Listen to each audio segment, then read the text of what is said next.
আজকে আমরা আলোচনা করব নাম্বার সিস্টেম, যেটা কম্পিটিটিভ এক্সামে খুবই গুরুত্বপূর্ণ। এখান থেকে কোশ্চেন থাকেই সবসময়। তো দেখো, 1, 2, 3, 4, 5 এগুলো বলা মানে জানতে হবে তার আগে একটা করে প্লাস আছে। শুধু 1 মানে +1, শুধু 2 মানে +2, আমরা এটা জানি। সো +1, +2, +3, +4, +5 এগুলো সব হলো ন্যাচারাল নাম্বার বা স্বাভাবিক সংখ্যা। আমরা একে বলি কার্ডিনাল নাম্বার বা অঙ্কবাচক সংখ্যা। আবার একে বলি ধনাত্মক পূর্ণ সংখ্যা বা পজিটিভ ইন্টিজার। এই 1, 2, 3, 4, 5 এগুলো আমরা বলি গণনার সংখ্যা, বা আমরা যেহেতু এগুলো দিয়ে গুণি তাই গুনতির সংখ্যা বলি। তাহলে গণনার সংখ্যা, স্বাভাবিক সংখ্যা, অঙ্কবাচক সংখ্যা, পূর্ণ সংখ্যা, ধনাত্মক যেটা ধনাত্মক পূর্ণ সংখ্যা, এগুলোকে আমরা এই 1, 2, 3, 4, 5, 6 এগুলোকে বলছি। কিন্তু যদি এর সঙ্গে জিরোকে আমরা ধরে নিই, অর্থাৎ জিরো এবং এই সংখ্যাগুলো, জিরো এবং 1, 2, 3, 4, 5 বা জিরো এবং স্বাভাবিক সংখ্যা একসঙ্গে আমরা কী বলবো?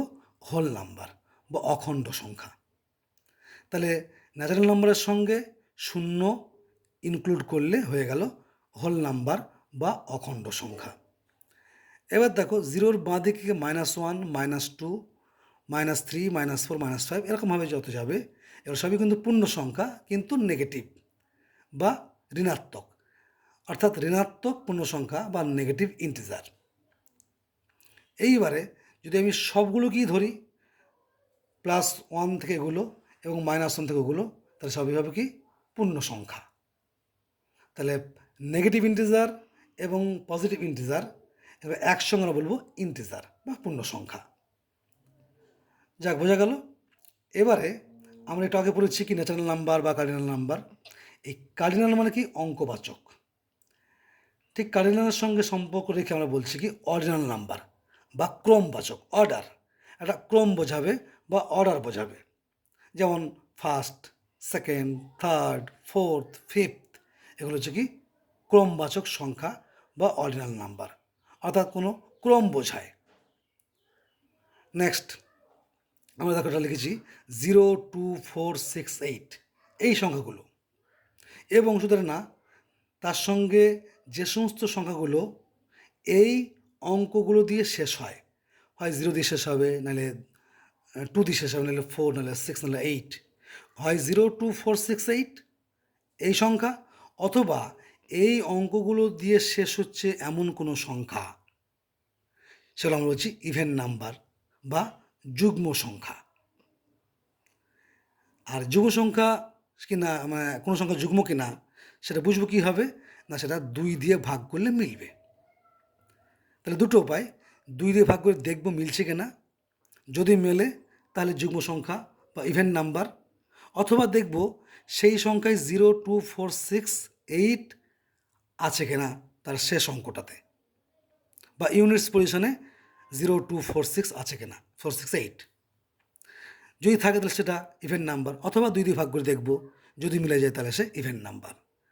আর যদি দেখি কোনো সংখ্যা বা কোনো অঙ্ক 1, 3, 5, 7, 9 এরকম অঙ্কগুলো বা সংখ্যাগুলো, অথবা কোনো সংখ্যা যেটা 1, 3, 5, 7, 9 দিয়ে শেষ হচ্ছে, তাকে আমরা বলবো কি odd number.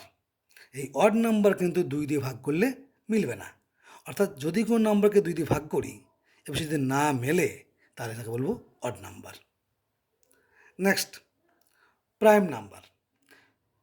What is prime number? না, প্রাইম নাম্বার হলো কোনটা? যে নাম্বারটা 1-এর থেকে বড়, অর্থাৎ greater than 1, and having exactly 2 factors 1 and itself. তার মানে কি, কোনো একটা সংখ্যা যেটা 1-এর থেকে বড় হবে এবং ঠিক তার দুটো ফ্যাক্টর থাকবে। একটা হচ্ছে 1 এবং সেই সংখ্যা নিজে। যেমন বলি 5, 5টা 1-এর থেকে বড়, তার ফ্যাক্টর তো আছে কি 1 আর 5। 2, সেটা 1-এর থেকে বড়, তার উৎপাদক কী কী আছে? 1 এবং 2, এছাড়া আর অন্য কোনো ফ্যাক্টর নেই।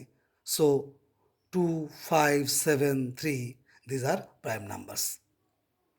নাও কম্পোজিট নাম্বার। এটা কি? না, except one and prime number. এই প্রাইম নাম্বার যেটা আমরা বললাম, এই প্রাইম নাম্বার এবং এক ছাড়া বাকি নাম্বারগুলো হলো কি composite number. Next, rational number বা মূলদ সংখ্যা যাকে বলি আমরা, সেটা কি না, যে সংখ্যাকে আমরা পি বাই কিউ এই ফর্মে রিপ্রেজেন্ট করতে পারবো এবং যেখানে পি আর কিউ দুজনেই হবে পূর্ণ সংখ্যা এবং কিউ কিন্তু জিরো হবে না, কিউ এর মান জিরো হবে না। যদি এমন শর্তগুলো পূরণ হয় তবে সেই সংখ্যা হবে মূলদ সংখ্যা বা রেশনাল নাম্বার। যেমন 3/5, এখানে 3 হলো পূর্ণ সংখ্যা, 5 হলো পূর্ণ সংখ্যা, 5টা জিরো নয়, তাহলে 3/5 বা 3/5 ইজ রেশনাল নাম্বার। 7/2, এখানে 7/2, অর্থাৎ এই সংখ্যাটাকে আমরা পি বাই কিউ আকারে প্রকাশ করছি, যেখানে P is equal to 7, Q is equal to 2 এবং 2 নট ইজ ইকাল টু 0, সুতরাং 7/2 রেশনাল নাম্বার বা মূলদ সংখ্যা। এর এগেনস্টে কী পাচ্ছি, ইরেশনাল নাম্বার বা অমূলদ সংখ্যা। এগুলো কি না, ঠিক উল্টোটাই হবে, যেটাকে আমরা পি বাই কিউ আকারে প্রকাশ করতে পারবো না এবং পি কিউ দুটোই হবে কি ইন্টিজার্স হবে। কিউ নট ইজিক্যাল টু 0 হবে, কিন্তু আমরা পি বাই কিউ আকারে প্রকাশ করতেই পারবো না, তাকে আমরা বলবো কি ইরেশনাল বা অমূলদ সংখ্যা। যেমন √2, √5 এগুলো।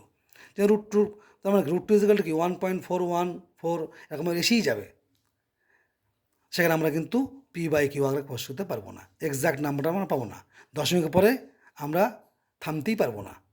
সো √2, √5 এগুলো হলো ইরেশনাল নাম্বার বা অমূলদ সংখ্যা।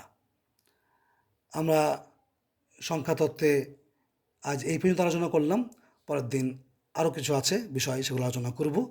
একদিনে সব তোমাদের বললে তোমাদের ভারী হয়ে যাবে এবং সবটা সম্ভব নয়। যাক, এটুকুই আজকে, একটু দেখে নিয়ে ভালো করে পড়ো, কমেন্টসে জানিও যদি কোনো প্রশ্ন থাকে বা কোনো ডাউটস থাকে, আমি ক্লিয়ার করব। ধন্যবাদ।